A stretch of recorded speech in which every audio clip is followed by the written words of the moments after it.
राज्यातील धरणांच्या सुरक्षेसंदर्भात राज्य सरकारनं आता उपाययोजना करायला सुरुवात केलेली आहे। धरण सुरक्षा कायद्याअंतर्गत ह्या उपाययोजना केल्या जात आहेत। नाशिकच्या मेरी संस्थेकडे या संदर्भातलं आता काम देखील आलेलं आहे।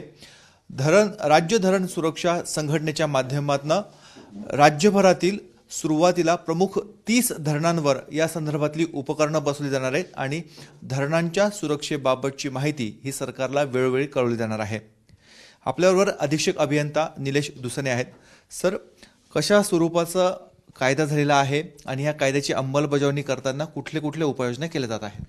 धरण सुरक्षा कायद्याच्या पार्श्वभूमीवर सर्वप्रथम मला हे नमूद करावंसं वाटेल की संपूर्ण देशात दिनांक 30 एप्रिल 2021 पासून धरण सुरक्षा कायदा लागू झाला आहे, ज्याच्या अंमलबजावणीसाठी त्या कायद्याच्या अनुषंगिक एप्रिल 2024 मध्ये वेगवेगळे रेग्युलेशन्स पण आले, त्यांचे नियम पण आलेले आहेत आणि आजच्या घडीला महाराष्ट्र राज्यात राज्य धरण सुरक्षितता संघटनेच्या कार्यक्षेत्रात 2671 निर्दिष्ट धरणं आहेत। निर्दिष्ट धरणाची कायद्याने व्याख्या केली आहे की 15 मीटरपेक्षा जास्त उंचीची सर्व धरणं आणि 10 ते 15 मीटर उंचीमधली 5 क्वालिफाईंग क्रायटेरियापैकी कुठलाही एक क्रायटेरिया जे सॅटिस्फाय करता अशी धरणं, ज्याच्यामध्ये धरणाची क्रेस्ट लेंथ 500 मीटरपेक्षा जास्त पाहिजे, धरणाचा जो डिस्चार्ज आहे तो 2000 क्युमेक्सपेक्षा जास्त पाहिजे, त्या व्यतिरिक्त धरणाचा स्टोरेज जो आहे तो 1 MM³ जास्त पाहिजे। तसंच वेगळ्या प्रकारची जर त्याची डिझाईन संकल्पन संरचना असेल किंवा वेगळ्या प्रकारचं त्याचं जर फाउंडेशन असेल तर ती सुद्धा याच्यामध्ये घेतली जाणार आहेत।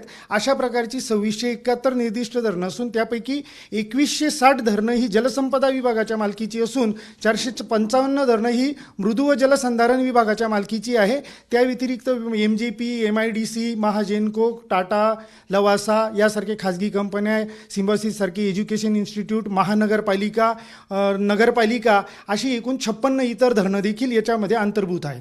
सर्वप्रथम मला एक नमूद करावंसं वाटेल की हा जो कायदा झाला आहे या कायद्याने धरणाच्या सुरक्षिततेचं अत्यंत महत्त्व जे आहे ते अधोरेखित केलं आहे आणि ते कायद्याने बंधनकारक केलेलं आहे, ज्याच्यासाठी सर्वप्रथम त्यांनी राज्य धरण सुरक्षितता संघटना, त्या व्यतिरिक्त राज्य धरण सुरक्षितता संघटनेसाठी मार्गदर्शक समिती, राज्यस्तरावरची समिती, state committee on dam safety, state dam safety organisation, national committee on dam safety आणि नॅशनल डॅम सेफ्टी अथॉरिटी या चारही संघटना या राजपत्रात राजपत्राद्वारे प्राधिकृत करण्यात आलेल्या आहे। याच्यामध्ये असं आहे की फक्त कुठलंही धरणाच्या आयुष्याच्या अनुषंगाने जे स्पेसिफाईड डॅम निर्दिष्ट धरणं येतात त्यांचं वयोमानानुसार सुद्धा कॉम्प्रिहेन्सिव्ह डॅम सेफ्टी इव्हॅल्युएशन केलं जाणार आहे। ते कॉम्प्रिहेन्सिव्ह डॅम सेफ्टी इव्हॅल्युएशनमध्ये धरणाच्या जिओलॉजीपासून हायड्रोलॉजीपासून तर धरणाचं बांधकाम, त्याच्या मटेरियलपासून सर्व गोष्टींचा पुनराभ्यास करून त्याच्यावर अंतिमतः टप्पा 1, 2, 3 अशा प्रकारे वेगवेगळ्या स्तरावरचा अभ्यास करून ती धरणांची सुरक्षितता निश्चित केली जाणार आहे।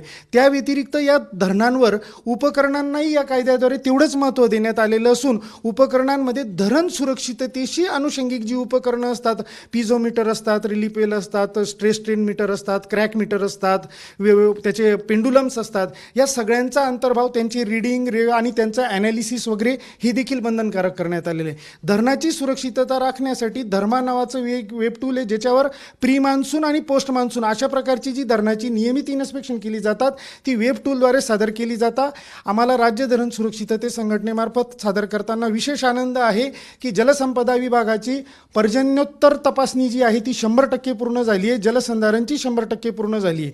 संपूर्ण देशात या कायद्याद्वारे जेवढी धरणं अंतर्भूत आहेत 6600 धरणं, त्यापैकी 2671 म्हणजे जवळपास 40% धरणं ही महाराष्ट्रात आहे। म्हणून या कायद्याची अंमलबजावणी जेव्हा महाराष्ट्रात यशस्वी होते तर निश्चितच त्याचा देश पातळीवर मोठ्या प्रमाणावर यशस्वी होते। आता जे उपकरणं भूकंपाच्या दृष्टीने बसले जाणार आहेत तर ते कुठले उपकरण आहेत आणि ते आपण धरणाचं चित्र बघतोय कुठे कुठे असतील? ते भूकंपाच्या अनुषंगाने जो कायदा आला त्याच्यानुसार कायद्यामध्ये प्रत्येक निर्दिष्ट धरणाजवळ भूकंपाचे अनुषंगिक स्टेशन्स असावे असे नमूद केले, परंतु कायद्याच्या अंमलबजावणीसाठी जे रेग्युलेशन्स आलेले एप्रिल 2024 मध्ये त्या रेग्युलेशनमध्ये स्पष्ट दिलेलं आहे की धरणासाठी सेस्मोग्राफ की ज्याच्यावर आपल्याला भूकंपाची तीव्रता, EP सेंटर वगैरे या गोष्टी मिळतात ते आणि स्ट्रॉंग मोशन ॲक्सेलरोग्राफ जे धरणामध्ये बसवायचे। तर कायद्यामध्ये जे नियमावली आली आहे त्याच्यामध्ये स्पष्ट नमूद केलं आहे की 100 मीटरपेक्षा जास्त उंचीची जी धरणं आहेत त्या धरणांवरच आपल्याला सेस्मोग्राफ बसवायचा आहे। महाराष्ट्रात अशी 2 धरणं आहे, कोयना आणि मिडल वैतरणा। या व्यतिरिक्त उर्वरित धरणांसाठी स्ट्रॉंग मोशन ॲक्सेलरोग्राफ बसवायचा आहे। सेस्मोग्राफ हा तुम्हाला भूकंपाची तीव्रता देतो, अंतर देतो त्याचं, परंतु स्ट्रॉंग मोशन ॲक्सेलोग्राफ हा त्या भूकंपाची धरणावर काय परिणाम होणार आहे त्याच्या अभ्यासासाठी उपयुक्त आहे.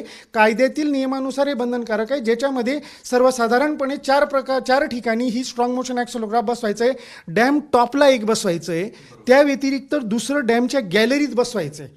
डॅमची गॅलरी नसेल तर डॅमच्या पायथ्याजवळ बसवायचं आहे. त्या व्यतिरिक्त तिसरं जे आहे हे याला ॲबुटमेंट म्हणतात. दोघं जी टोकं असतात धरणाची ती ॲबुटमेंट असतात. दोघंपैकी एका टोकावर ते एक स्ट्रॉंग मोशन ॲक्सेलोग्राफ तिसरं बसवायचं आहे. आणि चौथं जे बसवायचं आहे ते रिझर्वायरच्या अपस्ट्रीम साईडला, ही धरणाचा जलसाठा जी होतो ती अपस्ट्रीम साईड असते, ही खालची डाऊनस्ट्रीम साईड असते. तर अपस्ट्रीम साईडला साधारणतः पेरीफरीला जिथं कुठं जवळपास लोकेशन असेल तिथं हे बसवायचं आहे. आणि सद्यस्थितीमध्ये 2022मध्ये जो शासन निर्णय आला होता त्यावेळी तत्कालीन कमिटीने साधारणतः 30 धरणांवर सेस्मोग्राफ बसवायचे असं निश्चित केलं होतं. परंतु कायद्याच्या अनुषंगाने आता त्याच्यात बदल अभिप्रेत असून कायद्याशी सुसंगत जी आहे अधिकच्या अभ्यासानंतर जे केंद्र सरकारची रेग्युलेशन्स आलेले त्याच्यानुसार स्ट्रॉंग मोशन ॲक्सेलोग्राफ बसवण्याचा आम्ही एक शासनाला प्रस्ताव सादर केला होता.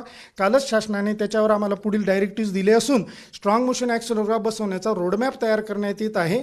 आणि प्रथम टप्प्यामध्ये आपण जिथं ज्या 30 धरणांसाठी भूकंपमापन यंत्र बसवणार होतो त्यांच्यात जो बऱ्यापैकी निधी प्राप्त झालेला आहे तर प्राधान्याने आपण ती कामं घेणार आहोत.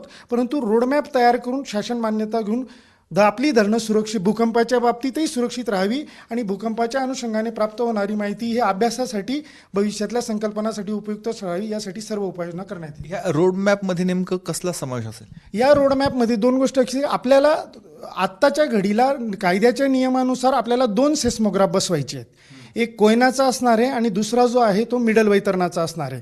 तर त्याच संस्थेशी संपर्क साधून त्यांच्याकडनं हे बसून घेण्याचा पाठपुरावा आम्ही करून घेणार आहोत, ज्याच्या अनुषंगाने स्पेसिफिकेशन्स वगैरे आमची फायनलायझेशनची प्रगतीपथावर आहे. म्हणजे ती एक कार्यवाही आम्ही पूर्ण करणार आहोत. आणि जे स्ट्रॉंग मोशन ॲक्सेलोग्राफ आहे याचे पण स्पेसिफिकेशन आम्ही आमच्या इथल्या कमिटीमार्फत जे फायनलाईज झाले त्यानंतर आम्ही NGRI हैदराबाद आणि तसंच दिल्लीच्या संस्थेकडनं पण त्याच्यावर अभिप्राय मागवले. तसंच आता रिसेंटली आम्ही भारतात या धरण सुरक्षा कायद्याच्या पार्श्वभूमीवर MNIT जयपूरला जे सेंटर ऑफ एक्सलन्स म्हणून भूकंपाच्या बाबतीत नेमलं आहे तर त्यांचंही आम्ही अभिप्राय याच्यावर मागवलेले आहे. ते अभिप्राय प्राप्त होताच आम्ही स्ट्रॉंग मोशन ॲक्सेलोग्राफ बसवण्याबाबतची कार्यवाही करत आहोत. सर, हे कामकाज फक्त भूकंपाच्या अनुषंगानेच होणार आहे का? कारण अनेक धरणं असे असतात की तिथे गळतीची समस्या असू शकते किंवा सुरक्षा रक्षक तिथे नसणे, कोणी एखादी त्रयस्थ व्यक्ती जाऊन काहीही करू शकते, अनुचित प्रकार घडू शकतो, याबाबत देखील काही आपलं अंमलबजावणी असणार आहे? जरूर. धरण सुरक्षा कायदा हा फक्त भूकंपाचं नाही, त्याच्या अनेक धरणाच्या सुरक्षिततेच्या अनेक पैलूंपैकी एक पैलू भूकंप आहे. धरणाची नियमित सुरक्षितता जी आहे तो सुद्धा एक पैलू आहे. जी फिजिकल थ्रीट आपण म्हटलात की तिथं कोणी येऊ शकतं वगैरे, या बाबतीत धरण मालक जे आहेत धरण मालकांनी याची खबरदारी घ्यायची आहे. त्या अनुषंगाने वेळोवेळी आमच्यातर्फे त्यांना सूचना केल्या जात असतात आणि क्षेत्रीय स्तरावर त्या अनुषंगाने ती कार्यवाही केली जाते. आणि लिकेज वगैरे जो आहे आपल्या प्रत्येक धरणाचा पर्जन्यपूर्व आणि पर्जन्योत्तर अशा 2 तपासण्या होत्या. त्या तपासण्यांमधून त्याचं जेव्हा ॲनालिसिस होतं ते ॲनालिसिस येतं, त्याच्यानंतर त्या धरणाच्या त्रुटीचं क्लासिफिकेशन वर्गीकरण केलं जातं, ज्याच्यामध्ये कॅटेगरी 1, कॅटेगरी 2, कॅटेगरी 3. आणि या वर्गीकरणात कॅटेगरी 1 म्हणजे जे धरण अत्यंत धोकादायक आहे आणि फुटण्याच्या स्थितीत आहे. सुदैवाने आजच्या घडीला महाराष्ट्रातील SDSOच्या कार्यक्षेत्रातील एकही धरण हे कॅटेगरी 1 नसून त्या स्टेजचं नाही. कॅटेगरी 2मध्ये अशा त्रुटी की ज्याच्याकडे जर दुर्लक्ष झालं तर भविष्यात ते धरण फुटीकडे किंवा दुर्घटनेकडे ते धरणाचा प्रवास सुरू होऊ शकतो. अशा प्रकारची साधारणतः 32 धरणं आढळून आलेली आताच्या रिसेंटच्या पोस्ट मान्सून इन्स्पेक्शनमध्ये. त्याच्या अनुषंगाने देखील आपण केंद्र सरकारला अहवाल सादर केला, NDSAला, आणि क्षेत्रीय स्तरावर देखील कळवलेलं आहे. त्या अनुषंगाने कार्यवाही चालली. धरण हे पूर्णतः सुरक्षित ठेवायचं, त्याच्या आयुष्यमान जो असतं धरणाचं त्या कालावधीमध्ये ते पूर्णतः सुरक्षित असावं, तिथं कुठलीही दुर्घटना घडू नये या अनुषंगाने राज्य धरण सुरक्षितता संघटना सजग आहे.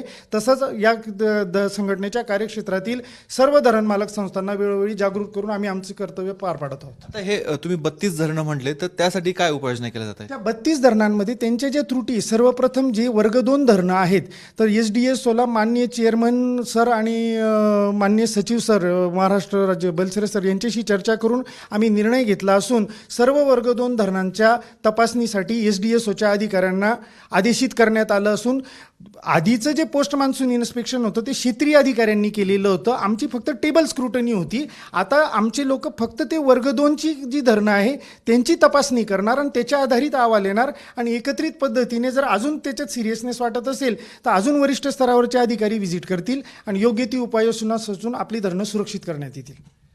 हे आहेत अधीक्षक अभियंता निलेश दुसाने. त्यांनी सांगितलं महाराष्ट्रातील 30 धरणांना प्राधान्यक्रमाने तिथे आता उपकरणं बसवण्याचं काम हे सुरू होणार आहे. एकूणच भूकंपापासून कुठला धोका कुठल्या धरणाला बसू शकतो याची सगळी इत्थंभूत माहिती प्रशासनाला मिळणार आहे आणि त्याचबरोबर मान्सून नंतर ज्या काही धरणांमध्ये त्रुटी आढळून आलेल्या होत्या त्या युद्ध पातळीवर त्याचं काम देखील हाती घेतलं जाणार आहे. कॅमेरामॅन मयूर बारगेजेसह मुकुल कुलकर्णी, ABP माझा, नाशिक. ABP माझा, उघडा डोळे बघा नीट.